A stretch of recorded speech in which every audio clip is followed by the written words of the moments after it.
What are you reading there, David? You talking novels or game books? Actually, a bit of both. You seem to be casually reading. What with your painting being done? On a casual reading level, I'm reading The King in Yellow by Robert Chambers. Why? I was hanging out in a bookstore and found it on sale. Why did I buy it? Literally just because it was discounted. If it weren't, I can't promise I would have bought it. Honestly, if it were a Lovecraft-written book, and not Lovecraftian, I probably wouldn't have bought it. And I own a copy of At the Mountains of Madness, which apparently my version has other short stories too.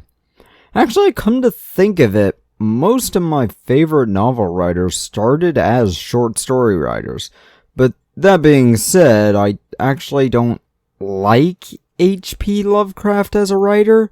I like what people have done with his work, but I don't like anything he's done himself. But this video isn't about Lovecraft or novels in general. I should do a book episode though. Wait, you're recording? Where's what ya? Yeah, some paperwork. Might just be you for the next week or so. I don't know yet, but yeah, I was recording a Monday video. You're writing and recording on a Thursday? And probably editing as well, but we'll see. I should get started. Yesterday, as of writing and recording this video, I bought a game I didn't even know existed. Kids on Bikes 2nd edition. I can't recall what the score of the 1st edition was. I remember the review, but I don't remember much of it. Yeah, neither can I. I remember liking it, but I can't recall anything about the 1st edition. So let's look at this book.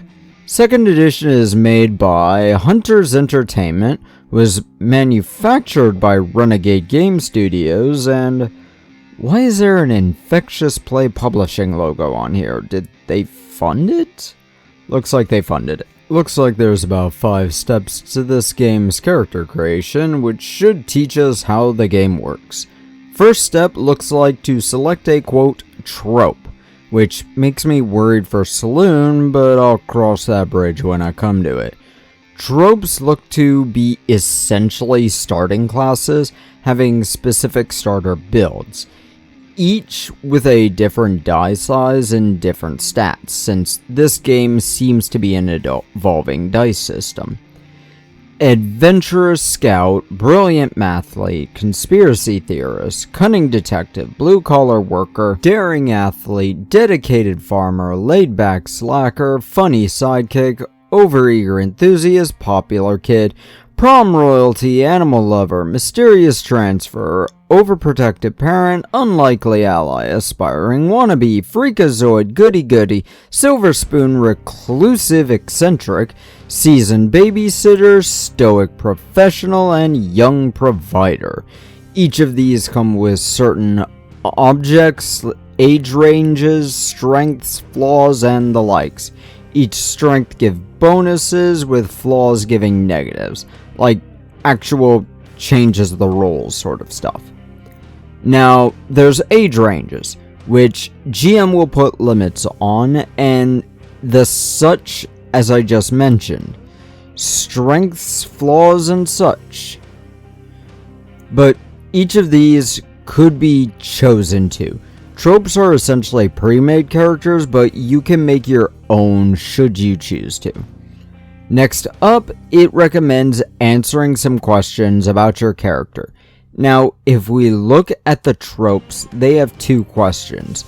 They range widely between various tropes, and there's an option to create from scratch rather than choose a trope, which we'll look into that in just a moment. Now, last step is the finishing touches. It's a bit odd in phrasing though. Obviously, gear is in this section, from what's in your backpack, which is stuff your character may have that's usually mostly flavor things, and your bike, which actually has mechanical benefits in this version of the game. Seems odd to do that, given the bike was more of a flavor thing in 1st edition. but it also wants you to fill out a bit more for flavor. Surname, motivations, fear obligations, knacks.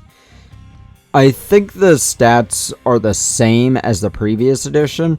Brain, brawn, fight, flight, charm, and grit. When you make a character from scratch, you'll choose each stat to have a die size from D4 to D20. In a powered character sort of game, it'll lead to higher additions to the die rolls too. Now, age ranges also give certain bonuses. Children get a quick healing ability and cannot take the rebellious strength. When rolling stat checks, they'll add an extra 1 to flight and charm checks. Teens automatically receive rebellious and get bonuses to fight and brawn checks. Adults get skilled at blank, strength automatically, and a bonus to brains and grit checks. The selected blank has to be tie directly with the character's sort of background, like their job or whatever. You'll choose 2 strengths and a flaw. In the pre-written tropes, it gives recommended lists of each one. Now, this book is a bit of a mess to get through, as it keeps talking about appendixes marked with a letter, but doesn't really tell you the appendixes, tables, and such where they're found.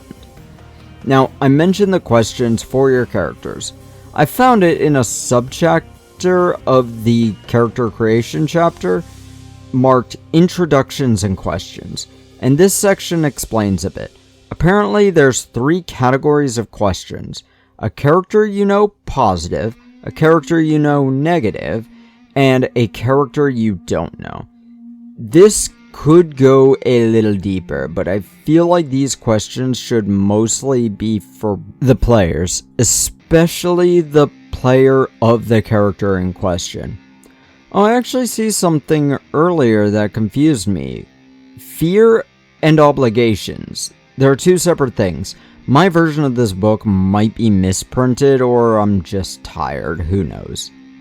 Now, the bikes are a actual thing in this game. Apparently, color and type of bikes will give you different bonuses too, which feels weird, but it's also in the name of the game, so I understand that being done, kind of.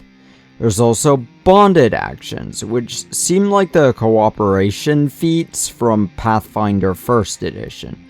Gain certain benefits under certain conditions with certain characters. Genuinely, this is an interesting addition.